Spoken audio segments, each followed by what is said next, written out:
You're listening to Making Money Online with Lisa Johnson, the podcast that tells you what it really takes to build a business and the simple steps to get you there. I'm determined to share with you the reality of easy, simple business marketing tips to make passive income so that you can start making money online. Making Money Online is sponsored by Nicola J. Rowley PR, helping entrepreneurs and brands get visible through strategic storytelling. If you're serious about being seen and impacting the lives of others, harnessing the power of PR is the best way to grow and scale your business. Visit njrpr.com for more details and read Nicola's best-selling book, The Power of PR. Hello and welcome to this week's podcast. Today's going to be a fun one. I've got a guest on, as always. Not always, but a lot of the time these days I have guests on. And I have an amazing person that I've known for the past few years called Roz Chandler. Now, why I wanted to bring Roz on is because I get a lot of people saying to me, pretty much on a weekly basis, but it's too late for me. Like, it's too late for me to make any kind of money online. And normally when they're saying that, they're like 40. And that's when I started. So I'm like, that it's never too late for you to start. You can make money really quickly. And actually quite a lot of my clients that are over 40 do it much quicker than the people under 40 because they don't have the same worries about what people think of them and all of those different kinds of things at that point. So I've brought Roz on. Welcome to the podcast, Roz. Thank you. Yeah, it's lovely to be here. To talk about this because Roz do you mind if I say your age, Roz? No, this week on Monday I was, yes. This week, Roz turned 60. And I saw Roz start online only, I want to say 3 years ago. 2 years ago. 2 years ago, Roz started online. How much money have you made online, Roz, in the last 2 years? 300,000. 300,000. I hope this proves to you that actually you can start a business online at any age. So Roz, let's go back to where it started. When I met you, you were in and still are in the flower world. What were you doing then? When you met me, I was doing two things. I was working as an interim marketing director for lots of different small SMEs across the country. And I also had a flower farm, which was kind of a little bit of a hobby. And every so often I think, I need to shut this. It's not making any money. But I'd had it for 10 years and I loved it and I was passionate about it and I wanted to change things. But my real job was being a marketing director because that was where the money was. So then I came across you because we were going into COVID and I thought, I know what we'll do. We'll run some online reef workshops. And I got a hold of somebody and they said, I know who you should speak to. You should speak to Lisa Johnson.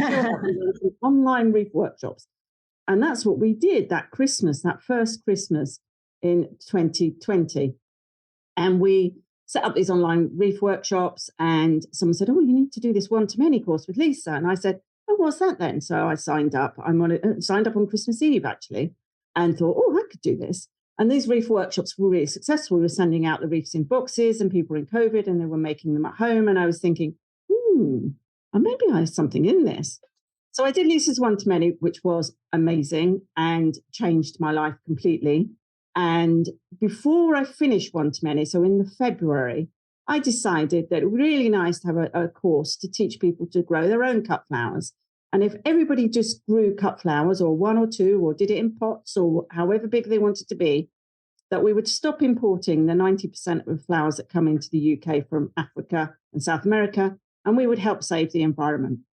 So I wanted everybody to learn how to do cut flowers. So I launched a course very rapidly. I did everything Lisa told me to do. I followed all the course. I did it to the letter, did all the work, put all the work in. And in that February, we launched the course, which was an 8-month seed to vase course, which told people how to grow seeds, how to grow them, cut and condition them, make arrangements, do everything, massive amounts of training. Like I say, over 8 months. And we were very successful. We sold 187. So it was like an £80,000 launch. Which is pretty good for a first launch. Can I just tell you, I'm going to tell you from my side, what happened. Roz comes to me and says, I would like to do a course. And we said about the cut flowers, this could be a good idea. And I was like, yeah, this is going to be great. She's going to teach people how to do cut flowers, like seed to vase. What a lovely thing to do. In my head, I'm going to be honest with you, I was imagining all these old ladies doing this, cutting these flowers. And then she says to me, I'd like to make like 50 grand from the first launch. And I was like, oh God. Like in my head, I thought, are there enough old ladies? It's not old ladies at all. I now know the kind of people that love this stuff. But I'm telling you this because often we presume certain things about who will buy things and how much things will make. I was worried that Roz wouldn't get her 50 grand launch that she really wanted. And then she got an 80 grand launch and then got bigger launches from there. And it just really, it taught me that, yes, I knew Roz would make money from launching. Yes, I was thinking probably a 20, 30 grand launch for her first one, and then it would go up after that. But we don't realize what people want. We need to trust that if we have a skill that we can teach others something, they will want it, because they will. And you worked really hard, Roz. It wasn't like you said, yes, I followed everything that Lisa did and made that sound easy. That isn't easy. Like, I do actually push people to do quite a lot of work in that first year, but Roz wasn't phased at all. She just literally did every single thing. I certainly did. I mean, that first year was mad when I look back on it now. I wrote a book, which was madness, called Seed to Vase, about people's journeys on that course. Because what I discovered, and I discovered it, was very humbled, that the people who joined were so different in demographics and age and reasoning. And some people were joining it to do it for mental health. Some people were doing it because they had bereavement. Somebody had lost a 21-year-old daughter. Somebody had MS. And so I wrote all about their experiences in a book called Seed to Vase. And I was most humbled that they all thought that I'd changed their lives. And then I thought, oh my goodness, this is massive, much bigger than I ever thought it was going to be. So I learned massively as well. I just thought, there's all these people that I can help. And then there were more launches. And then there was a blooming business course, which we launched for flower farmers to teach them how to be profitable. Because most of them are career changers and most of them haven't made any money. And I was really keen to turn my marketing knowledge into business knowledge.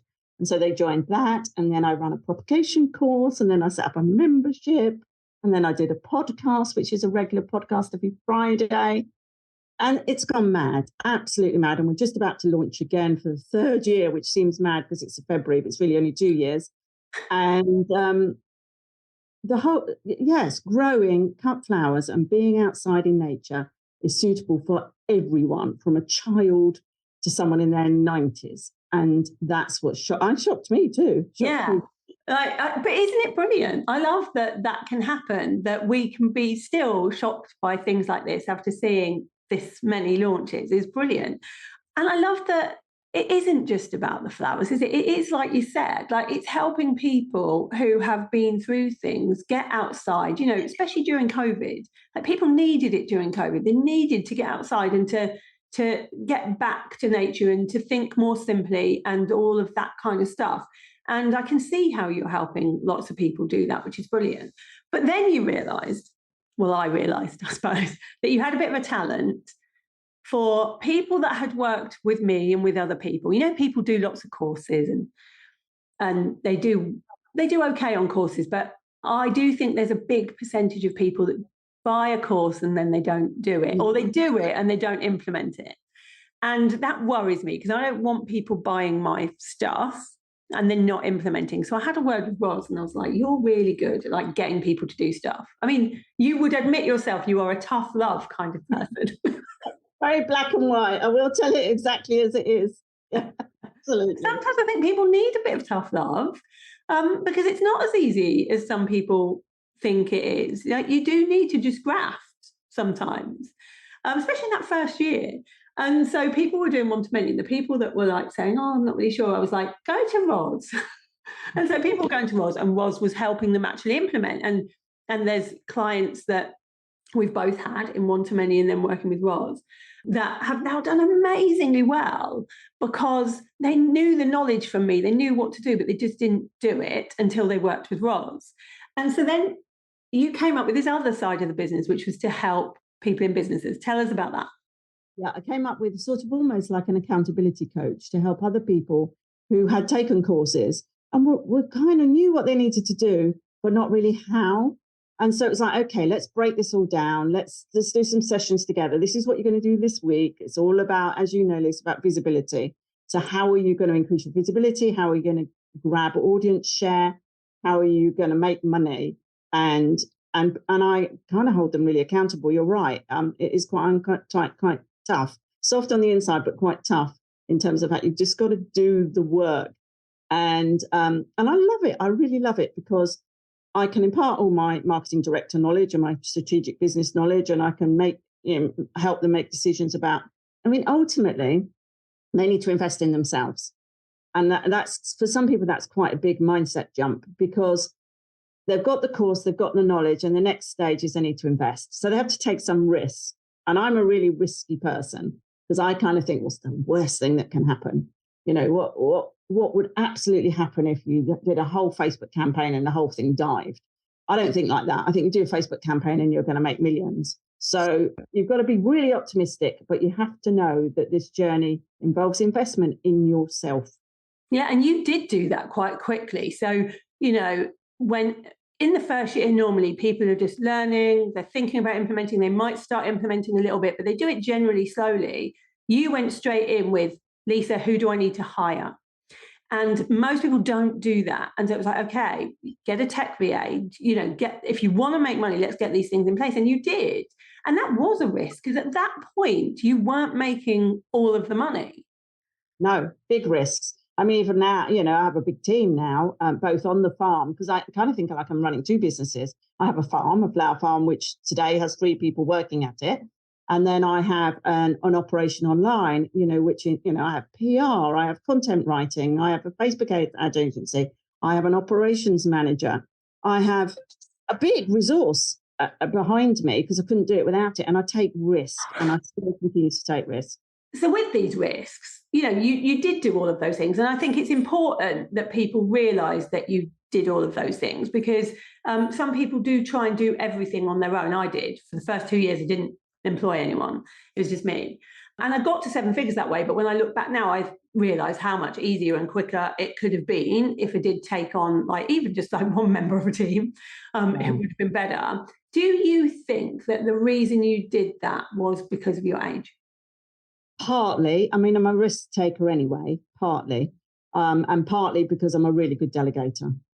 And that I encourage people to give the jobs to people who are much better at it than they are and get on with doing the stuff that you're good at. And I know what I'm good at and I know what I'm definitely not good at. And therefore, I don't have any problem delegating to anybody. I don't have any trust issues or anything like that. So yes, part of it is at risk, but the other part is my age. You know, when I started this journey, I was 58. My dream is to build this business up in the next 2 years and sell it, definitely. You know, having just hit 60 this week, it's a big eye opener. And then you think, okay, I haven't got time to mess about here. You know, I'm where I am in my life, which I'm really fortunate with. You know, you still need a reason and a mission to do this, to make money. And I definitely still have 2 girls that I'm funding.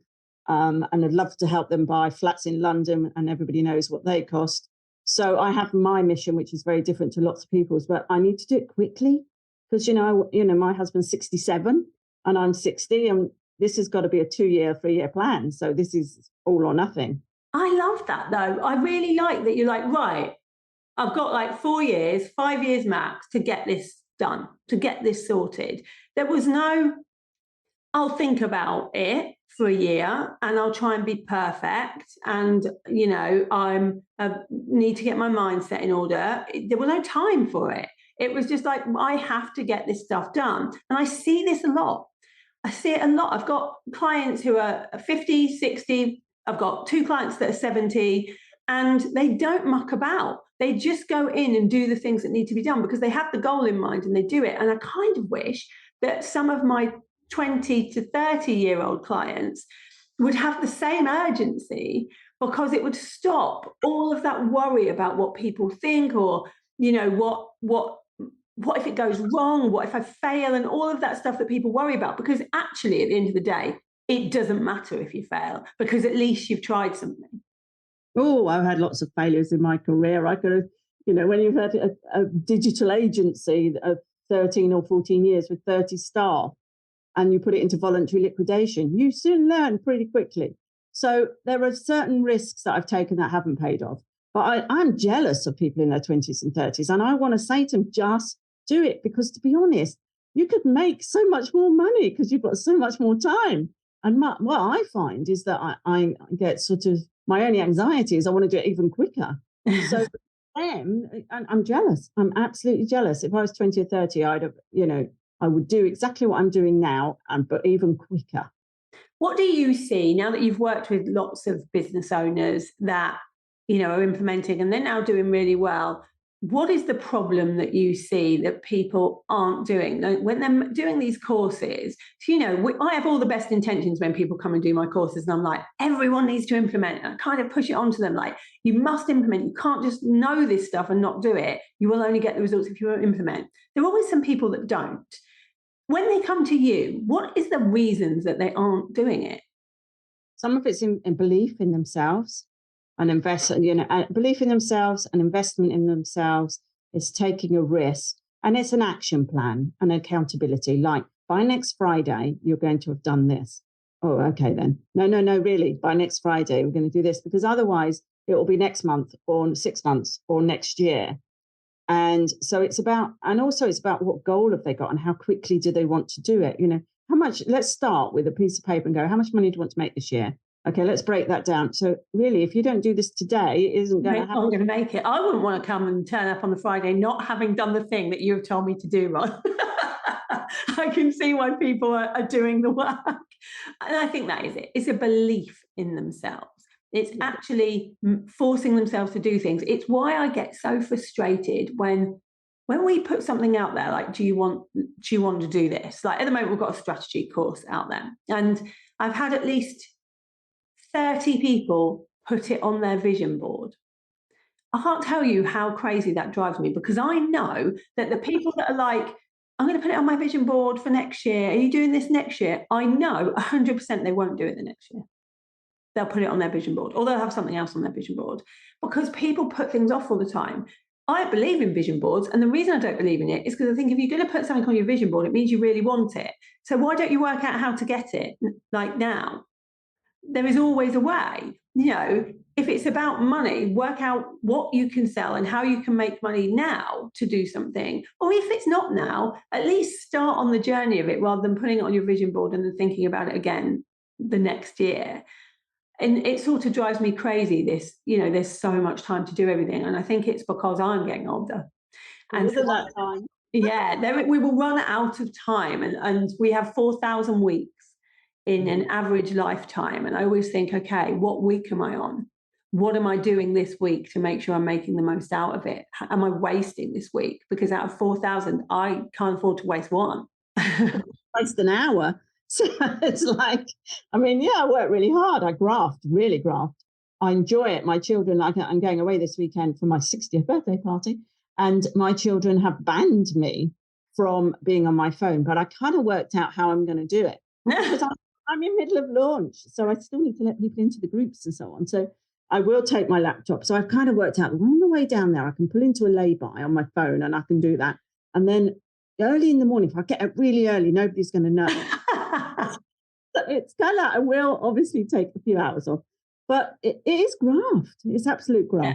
But if you love what you do, it doesn't feel that bad. Like, people always say to me, when you're on holiday, don't pick up your phone. Like, have a week where you're not looking at anything to do with work, you're not thinking about work.